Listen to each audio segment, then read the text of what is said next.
flamme des années 80. Le podcast qui allume la femme. Bonjour, je suis très contente de vous retrouver aujourd'hui en ce premier dimanche du mois avec Élise, comme d'habitude. Ça y est, on est déjà au mois de juin, on se rapproche de l'été, il commence à faire chaud. Et avec Élise, surtout Élise a eu cette idée-là et je trouve que c'était une super idée. Parce que c'est vrai qu'on me le dit souvent, par rapport à la méditation, il y a des gens qui savent pas méditer, qui arrivent pas à méditer, qui ont peur de méditer. Donc du coup, on va faire un peu une émission sous l'angle justement d'apprendre à méditer. C'est ça, Élise, que tu vas nous proposer? Bonjour Sarah. Alors pardon parce que j'ai la voix un peu éraillée aujourd'hui, j'ai un peu mal à la gorge, mais je pense que ça va bien se passer quand même. Je voulais vous parler en fait des personnes qui pensent que la méditation n'est pas pour eux. Parce que pendant le mois, j'ai eu plusieurs personnes qui me disaient ah non mais je suis trop stressée, trop speed, je suis trop en sur-régime, voire je suis carrément en orbite et je vois pas comment je peux passer de cet état-là à un état de calme intérieur. Je vois pas comment ce jump-là est possible. Et justement, moi, ce que je trouvais intéressant, c'est que j'avais cette réflexion quand à chaque fois que j'entends ce propos, c'est de me dire, mais en fait, la méditation, elle est particulièrement utile pour les personnes qui ont un taux de stress qui est très élevé ou qui sont dans une phase de vie de tourbillon, sachant que ça concerne quand même beaucoup d'entre nous. J'avoue. Mais c'est vrai que ça peut faire peur quand on n'a jamais médité, se retrouver avec soi-même, c'est aussi pas forcément évident. Il y a tout un chemin, il y a quelque chose avant d'y arriver. C'est des étapes, quoi. Oui, mais déjà pour ça, si tu veux, je pense qu'il faut comprendre ce qu'est la méditation. La méditation, déjà, c'est de ramener son attention à l'intérieur. Donc, quand on a un mental qui est en surchauffe, quand on a 10 000 idées à la minute, notamment qu'on a toutes nos to-do list qui tournent en boucle en permanence, quand on va se poser et qu'on ferme les yeux, si on n'a pas de transition, si on n'a pas quelque chose qui nous amène à descendre progressivement, effectivement, ça peut être tout simplement désagréable, voire inaccessible. Donc, en fait, cet argument, moi, je le comprends très très bien. Vraiment très bien. Quand on est sollicité en permanence par des tâches, par les autres, par le rythme du quotidien, qu'on est un peu en mode automatique, on va naturellement se couper petit à petit de soi, de ses besoins, de sa pensée un peu plus personnelle, on va dire. À la fois aller se remettre à l'intérieur de soi avec son mental agité. En plus, quand on a mis ses besoins de côté, parce que la vie était trop intense et nous a amené à ça. Puis en plus, on a une attente. On se dit, allez, en 5 minutes, ça y est, je vais me déconnecter et puis ça va être fabuleux. Enfin, c'est impossible, quoi. Exactement. Et en plus, on se dit, il y a des gens qui accèdent comme ça à la béatitude, qui passent d'un niveau de stress extrêmement élevé à Bouddha. Bon, ça se passe pas exactement comme ça. Et ça, je pense que c'est important de le comprendre. D'ailleurs, tous les freins à la méditation, globalement, c'est quand même souvent une incompréhension aussi de ce qu'est la méditation, parce que comme pour tout, il y a différentes phases, Mais le fait de simplement prendre un temps pour soi, d'essayer d'apaiser ses sens et de se connecter à l'intérieur, ça c'est vraiment quelque chose qui est accessible. Sauf qu'on passe pas du brouhaha et de la suractivité à l'inaction et au silence intérieur comme on éteint la lumière quand on part de chez soi. Voilà, le silence ça peut faire peur, fermer les yeux, il y a certaines personnes pour qui ça peut être un peu stressant. Donc en fait, il faut comprendre qu'il y a des ponts. Il y a des étapes, il y a des choses qui vont nous aider à décélérer. Et du coup, alors qu'est-ce qui pourrait nous aider justement quand on est dans cet état-là à se dire je sais que c'est bien, donc j'aimerais essayer, mais qu'est-ce qu'on peut faire en fait? Alors pour transitionner paisiblement, pour décélérer notre rythme, on peut, en fonction de notre sensibilité, de ce qui nous tente et de ce qui est possible pour nous, on peut faire une marche rapide de 10 minutes par exemple. On peut se défouler dans sa salle de bain avec un casque en écoutant une chanson, ou mettre la musique à fond dans son salon. En tout cas avoir une phase de lâchage, de défoulement et mettre son corps en mouvement aussi, c'est pas rien parce que en fait, on sait que quand on est bloqué dans une émotion, remettre du mouvement dans son corps, ça nous aide à la dépasser. On peut faire un peu de checking aussi, je sais pas si... Voilà, le checking, c'est trop bien. Ça rentre, le shaking, ouais, ça rentre tout à fait dans cette Alors dans le cette checking, pour leur catégorie. expliquer, c'est vraiment aller... Moi, je fais souvent ça avant d'aller à un rendez-vous, mais même dans les toilettes, quoi. Ah oui, Bouger... tu shake. Non, mais très très fort dans les Ok. toilettes, tu sais, genre tu bouges partout, et ça fait vachement circuler. Après, tu t'arrêtes, tu sens que t'as tout, tu sens que c'est ton énergie, en fait, dans ton corps que tu produis, en fait. Et après, déjà, ça te calme, quoi. Ok, super. Voilà, donc on a une autre option. Ça peut être, si vous êtes chez vous, faire quelques étirements, c'est-à-dire revenir doucement dans votre corps, ramener l'attention progressivement dans votre corps. Voilà, ma préférée, c'est quand même la cohérence cardiaque, de vous prendre juste 3 minutes. D'ailleurs, on le fera tout à l'heure en début de méditation, et d'inspirer, d'expirer, a priori sur 5 secondes à peu près. Donc vous comptez jusqu'à 5 à l'inspiration. Vous expirez en comptant jusqu'à 5. Donc l'idée, c'est d'avoir un temps d'inspiration qui soit équivalent à celui d'expiration. Voilà. Et ça, on compte plus les études, voilà, sur les bienfaits pour le cœur, pour l'humeur, pour voilà toute une foule de choses pour réguler plein de choses à l'intérieur du corps. Et ça met la tête, le cœur et le souffle alignés, en fait. Exactement. Donc ça, déjà en 3 minutes, vous descendez. D'ailleurs, c'est un bon tips pour plein de situations dans la vie. Et ça, on peut pas dire qu'on n'a pas le temps, parce que 3 minutes par jour, on les trouve quand même. Voilà. Donc, l'idée, c'est vraiment de ralentir progressivement, comme un coureur après un sprint, hein. Même un animal, un cheval de course, enfin, que ce soit un sportif qui fait une activité intense, il passe pas de son activité intense à reprendre sa vie normale. Il y a forcément une phase de baisse de tempo. Donc ça, c'est trop bien, mais les gens, ils disent souvent aussi, moi je sais que j'ai une copine, on en parlait la dernière fois, elle me dit, mais moi j'ai pas le temps de méditer, elle a une vie hyper chargée et tout, donc j'ai pas le temps. Le temps, en même temps, on n'a jamais le temps de rien faire, donc comment ça se passe? Qu'est-ce qu'on peut leur dire quand on dit on n'a pas le temps? Et ben, pour toutes ces personnes qui n'ont pas le temps et dont on peut tous faire partie à certains moments, j'ai un message. C'est qu'en fait, vous avez encore plus besoin de méditer, et pour 2 raisons. D'abord parce que quand on n'a pas une minute pour soi et qu'on est dans un emploi du temps qui est blindé, notre esprit et notre corps sont sursollicités. Donc il faut arriver à dégager, ne serait-ce que 10 minutes par jour, pour ventiler, pour s'apaiser, pour se calmer, comme un espèce de sas en fait, hein, pour pouvoir relâcher en fait. Quand on commence à méditer, quand on se met à la méditation, on va avoir progressivement un esprit qui devient plus clair. On va être un peu plus incisif, plus aligné sur nos priorités, sur ce qui est vraiment important pour nous, sur ce qu'on souhaite mettre en place. Donc naturellement, on va en fait gagner du temps sur certaines choses, on va être plus efficace. Voilà, donc c'est quand même paradoxalement aussi un moyen in fine de gagner du temps dans sa vie, ou en tout cas d'optimiser son emploi du temps, de rééquilibrer, de remettre les choses à leur place. On a plus de recul par rapport à sa vie, ce qui est important, ce qui l'est moins. Pour revenir sur les bienfaits de la méditation et ta question, oui, la méditation, on sait aujourd'hui, il y a vraiment une foultitude d'études très très bien documentées, va permettre un meilleur sommeil, va permettre plus de connexion à soi, plus d'intuition, va permettre moins de stress, donc une baisse de toute la production d'hormones liées à l'accélération du vieillissement, et à l'inverse, une augmentation de toute la production d'hormones, sérotonine, tout ce qui va être lié en fait à l'humeur, à la bonne humeur, au bonheur. Tout ça pour 10 minutes par jour, franchement. Ça vaut le coup, hein. Voilà. Et ça coûte rien, en plus. Voilà. Et ça commence effectivement après, avec 5 semaines de pratique. Alors, je crois que les tests sont faits plutôt sur 2 fois 10 minutes par jour, mais je pense que 10 minutes par jour sont déjà très très bien pour commencer. Donc ça, c'est super. En tout cas, là, je pense que tout le monde se dit, avec tous ces bienfaits, on a trop envie de commencer. Mais alors, la grande question, c'est comment est-ce qu'on commence?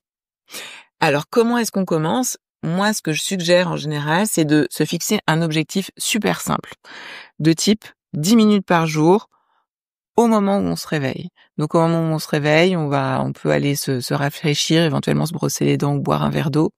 Et ensuite, avant d'être totalement réveillé, d'avoir bu un thé ou un café, d'avoir pris un petit déjeuner, etc. Avant tout ça, donc on est encore un petit peu dans le sommeil. Donc juste on s'assoit confortablement, soit sur un coussin, soit sur une chaise même, pour les personnes qui sont pas du tout à l'aise avec le fait d'être assis en tailleur. On peut le faire allongé aussi. Moi, j'aime bien méditer allongé ou c'est pas Alors, terrible. on peut le faire allongé. Moi, c'est pas forcément ce que je recommande parce qu'il y a toujours un gros risque de s'endormir. Et comme beaucoup d'entre nous manquent de sommeil, c'est quand même un risque important. Maintenant, vous pouvez faire le test. Est-ce que ça marche pour vous? Est-ce que vous vous endormez? J'ai envie de dire que ça reste libre à chacun. Moi, je recommande plutôt de méditer quand même assis, avec le dos un petit peu droit, sans que ça soit rigide, mais avec cette idée quand même d'être voilà dans une verticalité, aligné. de pouvoir. Pourquoi? Parce que on veut bien respirer, on veut que l'énergie circule. Donc c'est vraiment aussi simple que ça. Vous relâchez les mâchoires, vous ne croisez pas les jambes sauf si vous êtes en tailleur, les épaules sont relâchées et on va fermer doucement les yeux et on peut démarrer. Vous y êtes. Donc aujourd'hui, on va faire une méditation justement. Ça peut être une première méditation pour des gens qui n'ont jamais médité ou qui ont envie justement de s'y mettre. C'est quelque chose en douceur. Tu vas pouvoir nous accompagner main dans la main pour justement tenter cette nouvelle expérience. C'est ça en fait la méditation que tu as prévue. Et exactement, Sarah, c'est tout à fait ça. En fait, je vous propose juste une séquence super simple pour le quotidien, pour ces 10 petites minutes du matin. Voilà, avec un petit peu de cohérence cardiaque au départ, donc une inspiration qui soit équivalente à l'expiration, un petit scan corporel, c'est-à-dire d'amener votre attention dans les différentes parties du corps, parce que c'est le début de la méditation. Hein, la méditation, c'est ramener votre attention à l'intérieur. Donc déjà, on commence par ramener notre attention qui est dans tous les côtés, enfin qui est de tous les côtés, pardon. On commence à l'amener sur soi, à l'intérieur de soi, dans les différentes parties de soi. On va observer ensuite notre souffle quelques instants, sans le contraindre comme on le fait au départ avec la cohérence cardiaque. Et ensuite, on va répéter un mantra qui est un mantra très simple, universel, sans signification particulière. Enfin, disons que la signification assimilée à je suis, donc voilà, vraiment extrêmement simple. Pourquoi un mantra? Parce que quand on a un mental très fort, très puissant, qu'on est habitué à avoir beaucoup de pensées, qu'on est habitué à faire en permanence, finalement, on va canaliser l'esprit sur un objet de pensée qui est le mantra. Voilà. Donc c'est plus facile pour pas mal de personnes. Moi, c'est ce que j'ai observé dans les formations que je dispense autour de la technique de Deepak Chopra de méditation du son primordial. Et en fait, avant que les personnes aient leur mantra personnel, je vais les amener à travailler d'abord avec ce mantra Soham, parce que ça leur permet déjà de faire une première expérience de qu'est-ce que c'est de travailler avec un mantra, et en plus celui-ci est calé sur le souffle. Ça reste voilà une méditation accessible, voilà, guidée, simple, efficace. J'ai trop hâte. Je me mets en position. Alors pour commencer, je vous invite à vous asseoir confortablement, la colonne suffisamment droite, mais pas de manière rigide. Peut-être rouler quelquefois les épaules vers l'arrière et fermer les yeux doucement. Prenez une grande inspiration et expirez profondément. Encore une fois, inspirez et relâchez le souffle par la bouche à l'expire. Une dernière fois.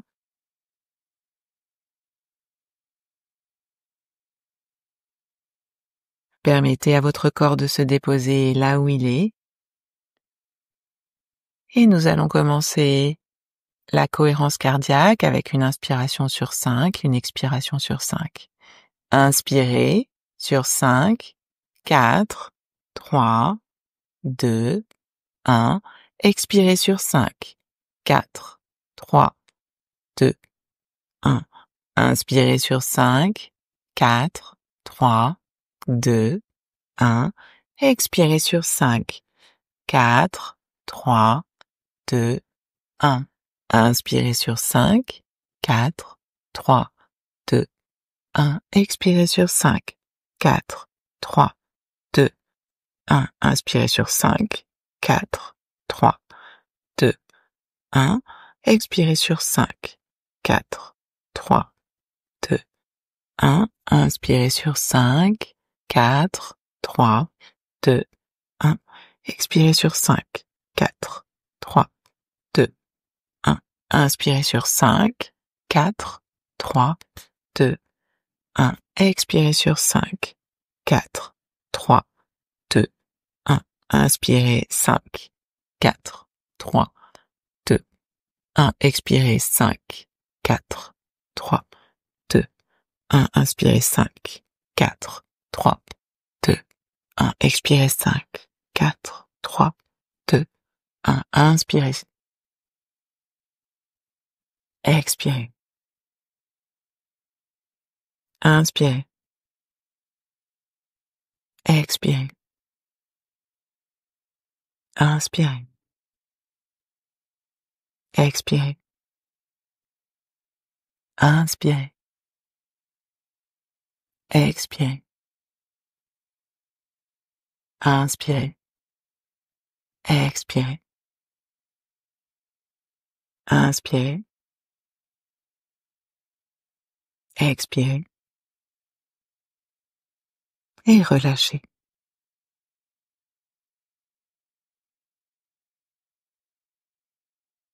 Laissez progressivement les tensions se dissiper et laissez maintenant votre mental se poser. Vous êtes ici, maintenant. Amenez doucement votre attention à l'intérieur et commencez à observer les zones de confort ou d'inconfort, les tensions, les sensations.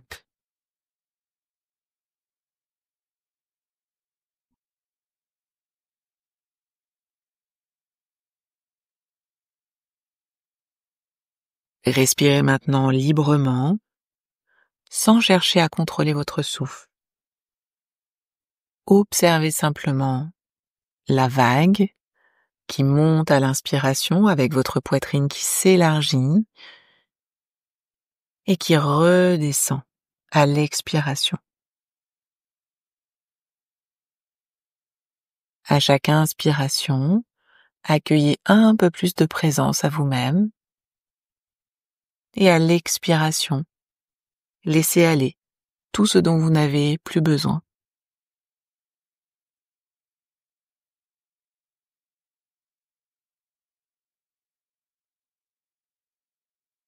Portez maintenant votre attention au niveau du front et relâchez toute cette zone, en particulier l'espace entre les sourcils.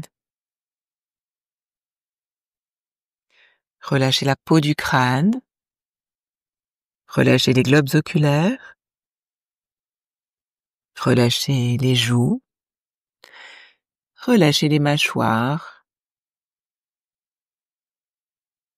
relâchez la langue, la naissance de la langue, la gorge, la nuque, les trapèzes, les épaules. Laissez vos épaules s'abaisser, comme si elles fondaient vers la terre. Relâchez les bras, les coudes, les poignets jusqu'au bout des doigts. Relâchez la cage thoracique, le ventre, tous vos organes à l'intérieur, le bassin.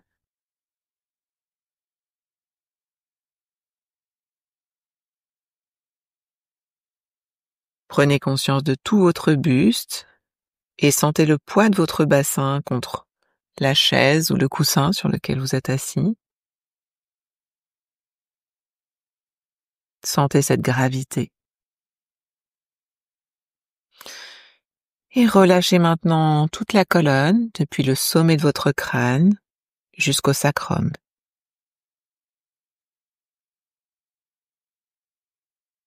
Détendez maintenant les cuisses, les genoux, les mollets, les chevilles, les talons, la plante des pieds jusqu'au bout des orteils.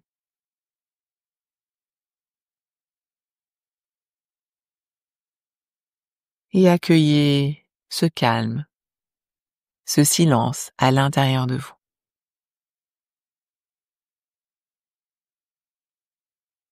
Je vous propose maintenant de commencer à répéter le mantra So-Hum, So à l'inspiration et Hum à l'expiration.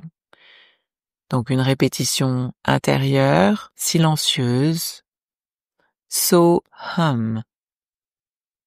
So à l'inspire, Hum à l'expire.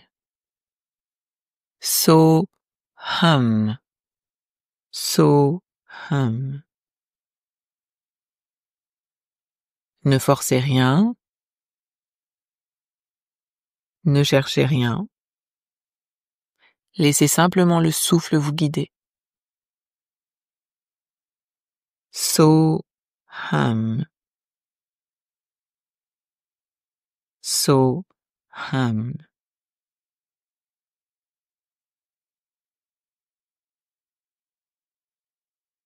Si vous partez dans vos pensées, revenez simplement à votre mantra et à la respiration.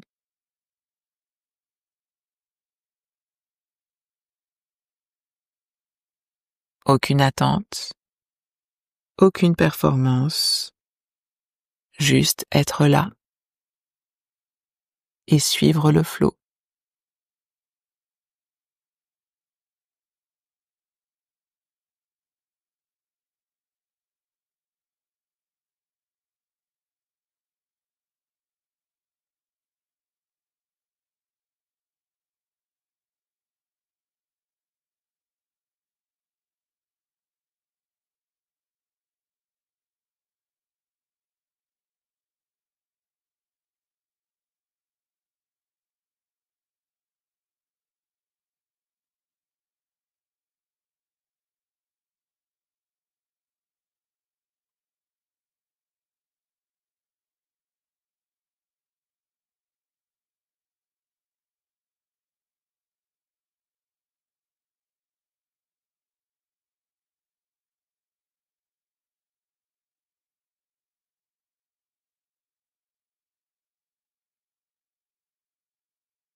Vous pouvez cesser de répéter votre mantra.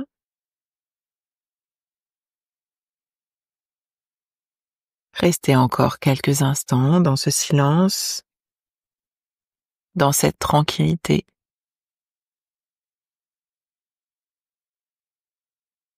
Prenez une grande inspiration et expirez avec un soupir.